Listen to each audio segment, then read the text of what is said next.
I've learnt so much from the audience feedback.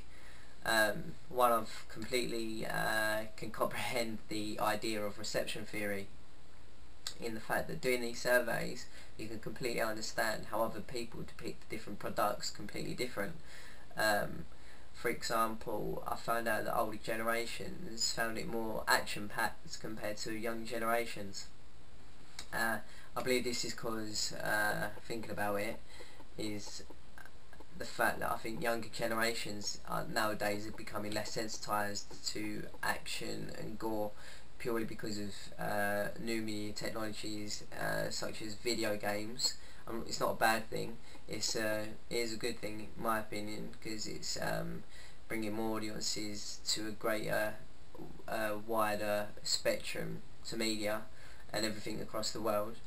But other than this, you can tell that younger generations do see products in a much different light to older generations. As well as this, audience feedback was indispensable in the fact that when showing my rough cut and providing surveys for people to fill out and receiving them, it was amazing. My trailer wouldn't be the same as it is now if it wasn't for the rough cut feedback, purely because the feedback I got helped me develop titles, shot types, understanding the plot. For example, within the trailer first rough cut, the plot wasn't clear and it didn't beg questions, which was my main ideology. I wanted to create a trailer that begged questions, made it intriguing to people, and the plot wasn't clear, so this didn't beg the questions. So this made me create,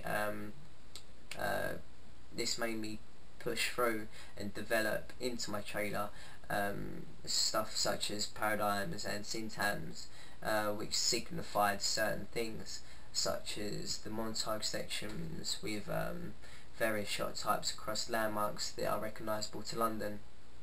As well as this, I provided other signifiers such as within the garage shot where the boss is talking on the phone, there's posters on the wall which depict it is in London, because there's pictures of St Paul's Cathedral in the centre. There's a tube map, so you think the action is going to evolve around London. As well as this, using linguistics of the boss character, is on the phone and he says he can see what no one else can see. This implies that the protagonist can see into the future, which people may have been confused about earlier in the rough cut. This provided a much more understandable plot, but with this signifier, begged far more questions in the surveys that I received after doing the after showing them the finished final article of the trailer in comparison to the rough cut. The audience feedback is purely indispensable. The products that I created could not have been made if it wasn't for them.